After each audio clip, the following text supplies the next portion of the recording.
우리나라의 대표적인 무술을 생각하면 대부분의 사람들이 태권도나 씨름을 떠올리실 텐데요. 하지만 우리나라의 전통 무술에는 태권도 있습니다. 태권은 국가무형문화재이자 유네스코 인류무형문화유산에 등재된 우리나라 전통 무술이면서 고유의 무예이지만 현대 한국인들에게는 낯선 무술 취급을 받고 있죠. 심지어 한국인들보다 외국인들이 태권에 대해 더 관심을 가지고 있을 정도인데요. 외국인들은 부드럽지만 소름돋는 태권의 위력을 직접 눈으로 목격하고는 감탄했다는 반응을 보이고 있습니다. 또한 예측할 수 없다는 반전 매력도 외국인들이 태권에 끌리는 요소들 중 하나인데요. 공격하지 않을 듯 하면서 공격을 하고 넘어질 것 같지만 넘어지지 않으며 자신의 힘을 조절하는 것이죠.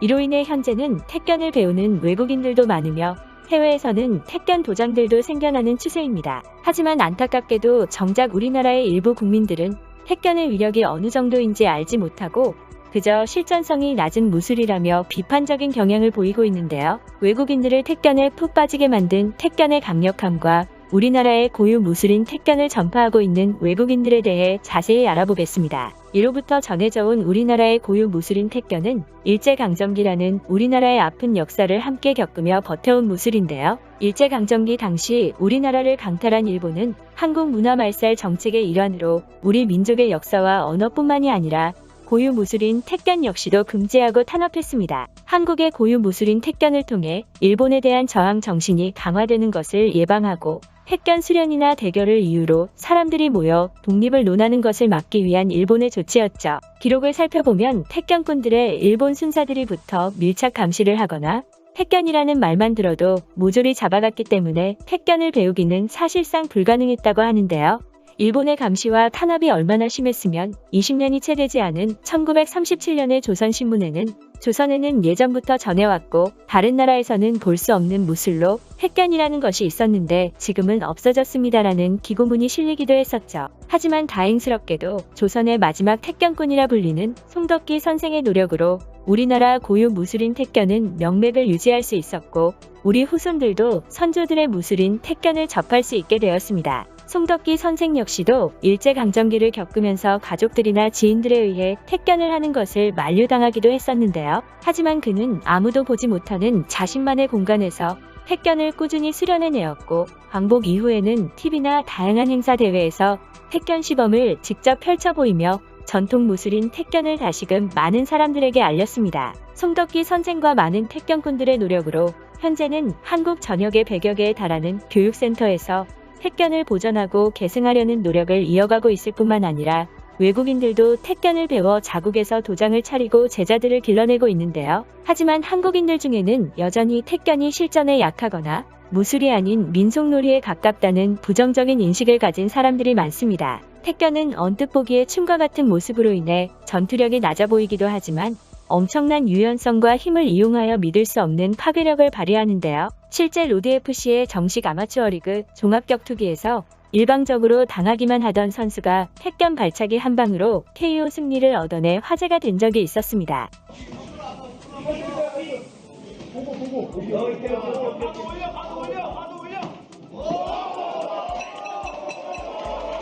힘없이 톡 찬 것 같은데 상대 선수가 쓰러지는 모습에 우리나라뿐만 아니라 외국에서도 화제가 되었었죠. 이러한 태권 스타일의 발차기를 선보인 선수는 로드FC 직원이자 아마추어 선수로 활약했던 권정음 씨였는데요. 그는 인터뷰를 통해 태권 스타일의 발차기를 오랫동안 연습해서 몸에 익어있던 것이 무의식 중에 나온 것 같다. 종합격투기 경기에서 사용해본 적은 처음이어서 나 스스로도 당황스러웠다며 KO승에 대한 이야기를 털어놨습니다. 권정음 씨의 발차기는 상당히 가벼워 보이고 힘이 실리지 않은 것처럼 보였지만 상대 선수를 한 방에 보내버린 모습에 많은 사람들은 당혹감을 감추지 못했는데요. 태권 발차기의 가장 무서운 점은 상체에 예비 동작이 없다는 것입니다. 상체는 가만히 있는데 예상치 못한 각도에서 발이 날아오기 때문에 상대 선수가 수비를 하기가 힘들다는 것이죠. 또한 태권 발차기는 다리를 아래서 위로 들어올려 정확히 아래턱을 가격하는 기술이기 때문에 상당히 파괴력이 강하고 위험한 기술인데요. 태권이 실전에 강하고 단순한 민속놀이가 아니라 고유 무술이었다는 사실은 1800년대 조선 말 한국을 방문했던 외국인들의 기록이나 일제강점기 당시의 신문 기사에서도 찾아볼 수 있습니다. 1882년 고종 임금 당시 미국인 윌리엄 그리피스는 서울에서 벌어진 격투를 상세히 기록한 책인 코리아 더 허민 네이션을 출간하였는데요. 책에서는 택견에 대해 조선의 남자들이 하는 또 다른 운동으로는 격투가 있다. 젊은 남자들은 서로가 이누리를 함에 있어서 남자다운 기량을 발휘한다. 그리하여 어떤 때는 난투극으로까지 번져 결국 머리가 깨지고 얼굴이 지식해진다며 택견의 격렬함을 표현하였습니다. 윌리엄 그리피스가 기록한 책에는 정확한 무술명 대신 격투라고 기록되어 있지만 1900년대 초의 신문기사와 여러 기록들을 통해 윌리엄 그리피스가 말한 것이 우리 민족의 고유 무예인 택견임이 방증되었고, 또한 1928년 일제강점기 당시 동아일보가 보도했었던 인천에서 개최된 무도대회에서 택견 선수와 권투 선수가 맞붙었다는 기사를 통해 택견이 단순한 민속놀이가 아닌 무술이었다는 명확한 사실도 알 수 있습니다. 현재는 부드러우면서도 강력한 택견이라는 무술에 매료된 많은 한국인들과 외국인들이 택견을 수련하고 있는데요. 이들 중에는 프랑스에서 택견 전수관을 운영하며 한복을 입고 택견을 지도하는 기욤 피노씨도 있습니다.